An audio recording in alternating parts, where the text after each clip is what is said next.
Bonjour et bienvenue, voici notre tour d'horizon économique, énergétique, sanitaire et boursier, et nous sommes le vendredi 26 août. Pour comprendre comment tourne la planète finance, c'est sur la bourse au quotidien et nulle part ailleurs, vous le savez.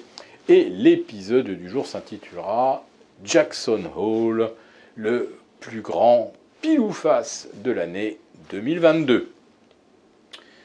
Alors tout le monde semble penser que le symposium des banquiers centraux de Jackson Hole va nous donner les clés d'un avenir ou angoissant ou radieux.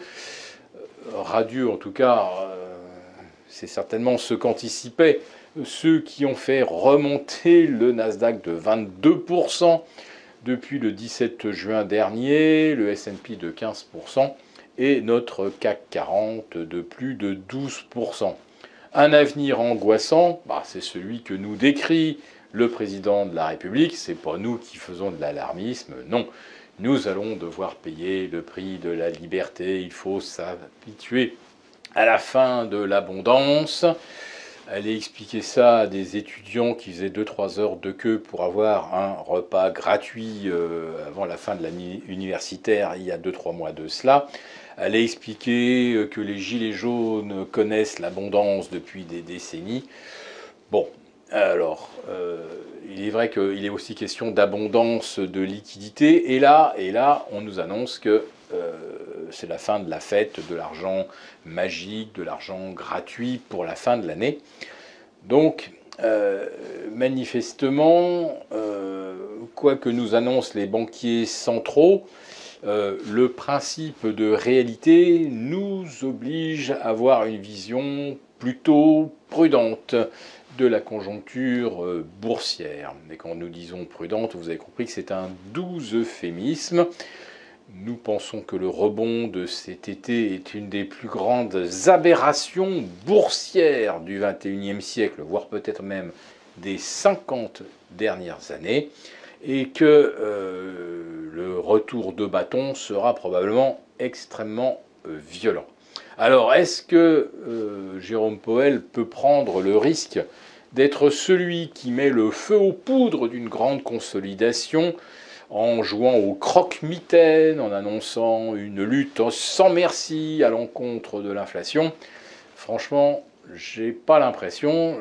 Je pense qu'une nouvelle fois, il laissera en fait les marchés libres d'interpréter ses propos comme bon leur semble, mais il ne va pas déclencher un crack qui sera immédiatement considéré comme une erreur de communication.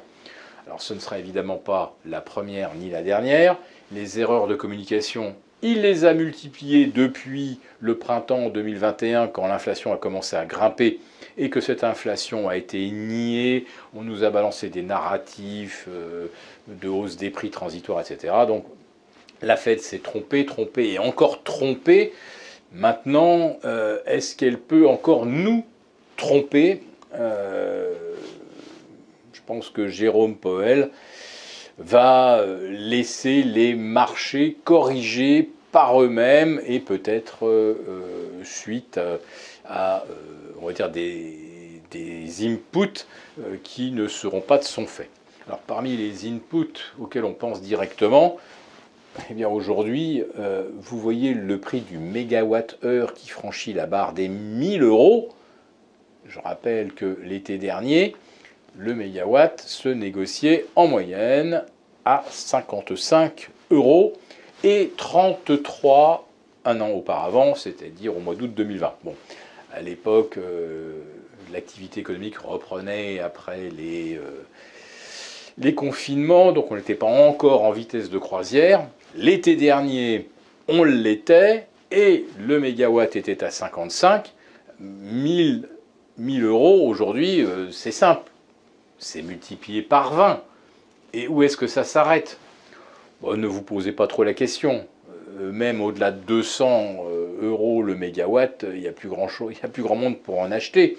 Donc que ça soit à 200 ou à 1000, la PME, l'industriel, il arrête son activité tout simplement.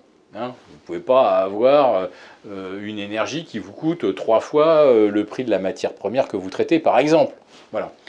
Donc, qu'est-ce que ça entraîne? Ça va entraîner que, par exemple, il n'y aura plus de producteurs de zinc, plus de producteurs d'aluminium. Vous allez avoir aussi des pénuries énormes d'engrais qui sont produits à base de gaz. Bon, alors, du gaz à 500 $ quand il fallait 80 $ pour produire la même tonne d'engrais, évidemment, vous arrêtez d'en produire. Et puis ceux qui doivent en acheter, les agriculteurs, à 800 ou 900 $ la tonne, ils arrêtent également d'en acheter. Bref, ce que l'on va observer, c'est quelque chose qui, comme le disait Jamie Dimon, pourrait être pire qu'une récession. Voilà. Alors, le Nasdaq qui a repris 22% depuis la mi-juin, avouez que là, si ce n'est pas le moment de reprendre une couverture, entre guillemets, voire une position beaucoup plus offensive à la baisse, si on ne le fait pas maintenant, sincèrement, on ne le fera jamais. Alors évidemment, vous pourrez nous objecter que prendre une position spéculative à la baisse avec des banquiers centraux qui manipulent les marchés, c'est un pile ou face dangereux. Les banquiers centraux ne sont pas des dieux et ils ne peuvent pas complètement bouleverser les lois de la physique. Ils peuvent nous berlurer pendant quelques semaines, mais à un moment, on sait très très bien, dans le pile ou face, de quel côté retombera la pièce. Si cette vidéo vous a plu, n'hésitez pas à nous mettre un pouce et on vous souhaite à tous un très bon week-end.